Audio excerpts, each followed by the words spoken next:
Oh my God, we're back again. Yeah. I curled my hair for this episode. Welcome back to Smart Cookie. My name's Elise Mayfield and I will be your host. Today, we are making honey whole wheat English muffins. Good morning, sweetheart. All right, we're going with a good old Fleischmann's. We got 1/3 cup of warm water in this beautiful little bowl. And we're just gonna go ahead and put the whole packet in there. So I'm just gonna use this little fork to kind of get it going. Stir it up a little bit. So we have our yeast blooming and that's gonna go for about 5 minutes. We're just gonna dump our whole wheat pastry flour. This is about 1.5 cups. Bread flour, salt, and then this is our baking soda. Our yeast are what are gonna help them rise and be beautiful, but those nooks and crannies specifically come from baking soda. It's a combo, they work together. So now that I've got all my dry ingredients, I'm just gonna give them a little whisk. I'm gonna face this to the B camera. You're welcome, Shelby. I know what I'm doing. All right. Now it's time to go to our handy dandy mixer and we're gonna put all of our wet ingredients in there, add the dry, and then voila, a dough. Look how cute this is. This is adorable and we're gonna put it in here. That's adorable. Hot take, you're gonna want your milk and your yogurt to be at room temp so that they help this yeast continue to bloom and do its job. So first things first, we're gonna go in with our milk, whole milk, butter, and now we're gonna use our beautiful honey. Ooh. I don't know why that was a scary ghost sound.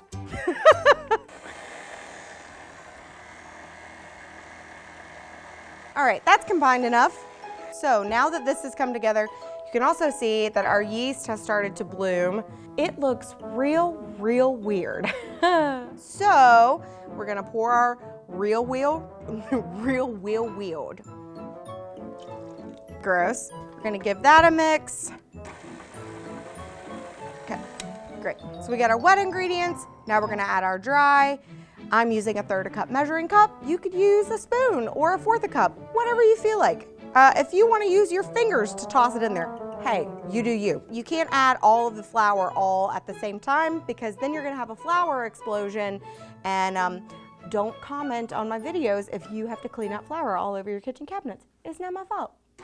All right, while I'm doing this, I'm gonna tell you an interesting fact. Smart Cookie fact of the day. Did you know that the Muffin Man song is about English muffins? Before ovens were typically in homes in the early 1800s, bakers and other purveyors would hawk their goods door to door.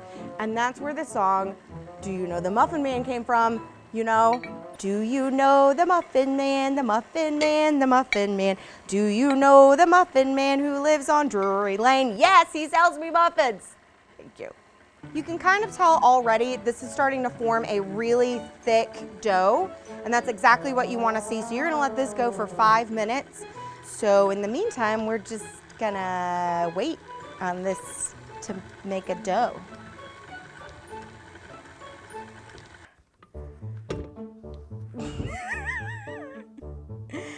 That's a thing, isn't it? Okay. Looks great, doesn't it? Looks good. All right, I'm just gonna form this into a little round dough ball. A little cohesive, gonna throw that right in there. So we're just gonna cover this and then you're gonna wait until it's doubled in size. Now we're flying away. Fly away, fly away, fly away. Stop, quit, I'm trying to hide. Look at that, everything's changed since I was gone. Isn't that fantastic? Because we like to be prepared. We did this yesterday and it rose overnight and you can tell it has doubled in size. In fact, you can tell that there are things happening because this is all puffed up at the top. Isn't it cool?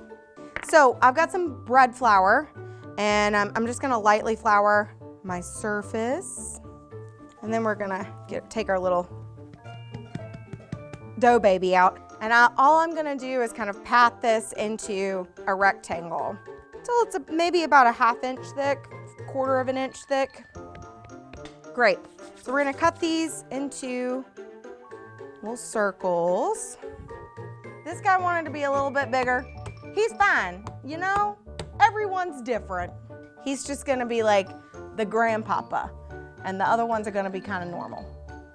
we go to a very important step. You cannot have an English muffin unless you do this step. It's the most important part, toasting these in butter. I should be more specific because we're not really using butter. We are gonna use ghee, which is clarified butter. And we're gonna put about 2 tablespoons in a pan that I have already preheated. You're gonna need one with a lid. Oh, that's hot. Okay, so we're gonna use a couple tablespoons. All right, and we're just gonna start toasting. I'm gonna put about 4 in here to start. And the reason that we wanna use a lid is we need these to kind of steam. It's gonna start to release the steam inside of the English muffin. That's what's gonna give us some puff. So we're just gonna let these toast on each side for about 2 minutes and then we'll flip them. Hi, Shelby. I'm a pan of English muffins. My favorite joke is, what do you call a fish with 2 knees? A toonie fish. I gotta flip. Flip. Flip. Oh yeah, okay, gorgeous. So we're just gonna let these toast on each side for about 2 minutes and then we'll flip them and then they bake off in the oven. So it's kind of a two cooking method. Gorgeous. I mean, that looks like an English muffin, right? We're doing it. We are really doing it over here. This is kind of the texture we're looking for. You can tell they're a little springy and they're crisp on the top, and you can tell that in the center they're still gonna be soft and have a good crumb to them. So you're kind of looking for something with a little bounce, but not like the same as like a cream puff. Like they're not gonna be that springy. Oh God. Perfect. So now we get to wait for another 6 minutes, everyone.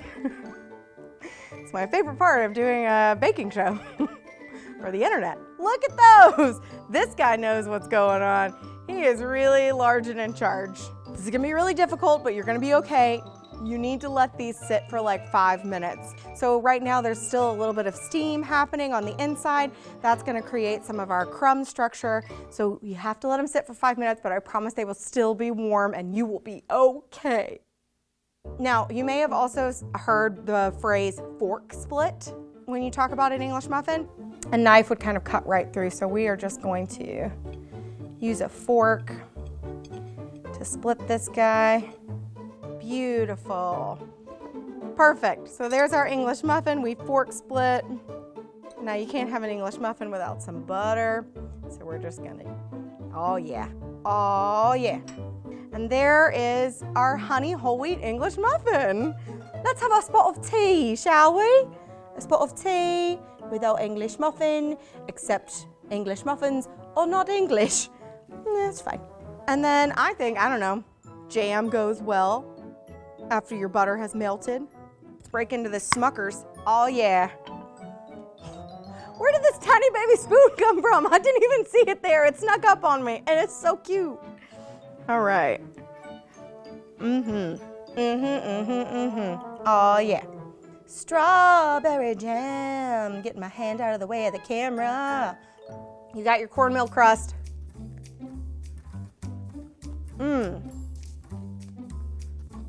It's like, dude, it's really good. Like, it's really good. You get like the crunch from the cornmeal and the toasty crunchiness from toasting and the ghee. It's like chewy and tender and flaky and like full of butter and jam. I'm not even eating carbs right now, you guys. This is like danger zone. It's so good. Thank you for joining us on this smart cookie. If you try this recipe, please let me know. I hope that you really enjoy it. Don't forget to like, share, subscribe, comment, all of those things. I would love to hear from you.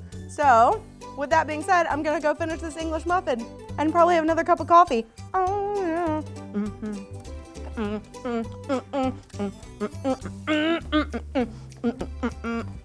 Tennis shoes.